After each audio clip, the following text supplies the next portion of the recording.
You're listening to Health Professional Radio. My name is Wayne Bucklar, and today Cathy Harries joins me. Now, Cathy is the Manager of Clinical Services, Client Support and Development at Second Skin. Cathy, welcome to Health Professional Radio. Thank you for having me.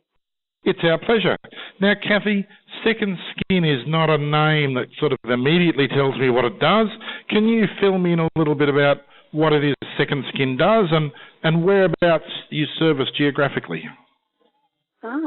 We are manufacturers and suppliers of medical compression garments for a whole range of medical conditions.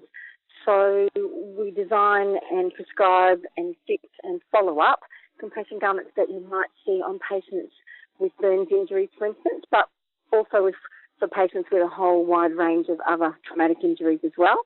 And we also design and prescribe dynamic splints for children and adults with neurological conditions, such as cerebral palsy, acquired brain injury, some of the post-stroke group, multiple sclerosis, and many other conditions as well.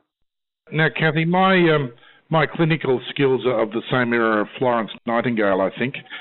Tell me a little about dynamic splints, because they're not something that I can call to mind readily, and that's probably because I'm old and well out of the clinical circle. But just for those listeners who might be in my category, just explain how that works to us.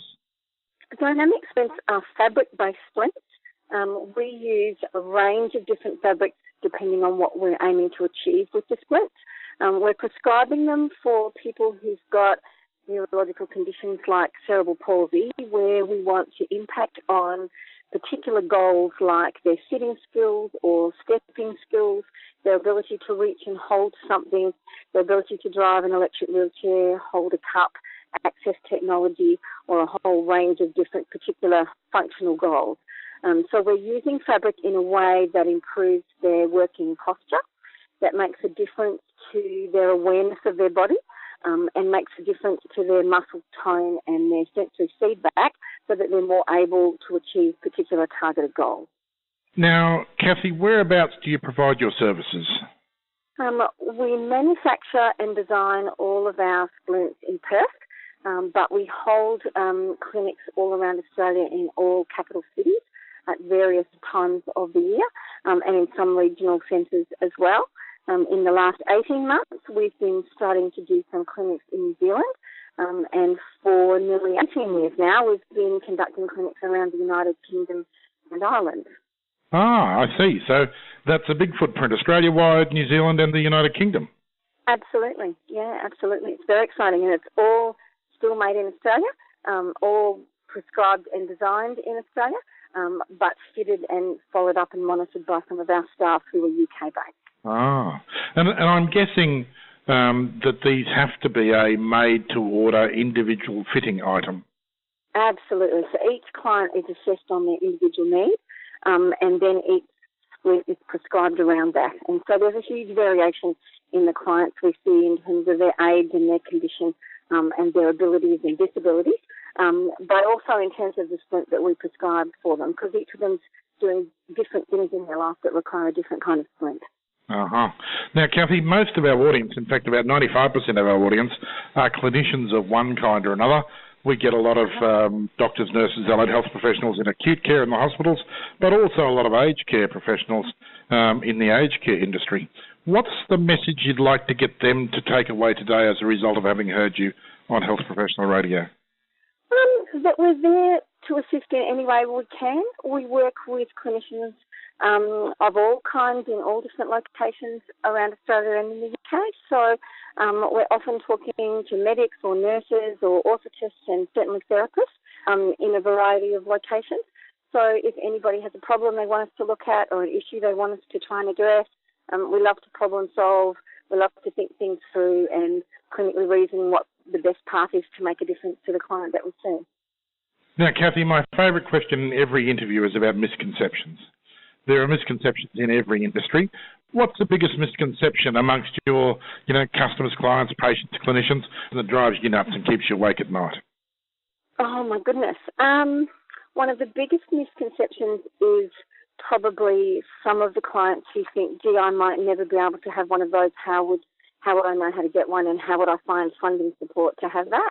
And that's certainly true of some of the adult population who might not necessarily know about some of the avenues that you can go down to have some funding support for Splints. I think the National Disability Insurance Agency is starting to make a real inroads into that. Certainly for some of the clients that we see, they've got some very positive things to say about the difference that they're hoping that will make to their lives and the choices that they can make. So probably that, it's probably the lack of awareness for clients and therapists and allied health practitioners about what we do and who we see and the breadth of clients that we're able to look after. Well, let's hope today that we can dispel a little bit of that misconception amongst our audience. Cathy, for people who want to get in touch with you, is the website the best place to go? Yes, there are lots of people who contact us on the website now, lots of health practitioners, but also clients and families directly contact us asking questions about how we might be of assistance. They can call us, they can email us. But in this technological world, I think we're getting more and more people contacting us online than we've ever had before.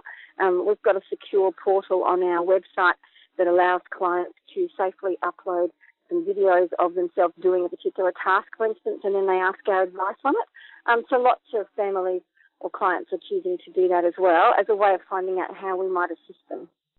Now, the website's www.secondskin.com.au. That's SECONDSKIN, www.secondskin.com.au. What's the phone number, Cathy? 08 9201 9455. That's our main head office number in Perth. And they will direct calls to any of the therapy team as required. And that's an Australian number, so +61 and drop the 0 if you're calling from overseas. Yes, it is. Now, Cathy, you mentioned you're also in the UK. Do you have a UK number for our listeners who are there? Yes, we do. It's a +44 number, 131 449 9497. So for our UK listeners, if you're in the UK, you can call locally in the UK, or if you're in Australia, you can call locally in Australia. So those numbers again, Cathy, the UK one? +44 131 449 9497. Cathy, thank you very much for your time this morning. If you've just missed my conversation with Cathy Harries, the Manager of Clinical Services, Client Support and Development at Second Skin, then the good news is there's a transcript of the interview on the Health Professional Radio website. There is also an audio archive both on YouTube and on SoundCloud, and you can access both of those also through our website at www.hpr.fm. You're listening to Health Professional Radio. My name is Wayne Bucklar.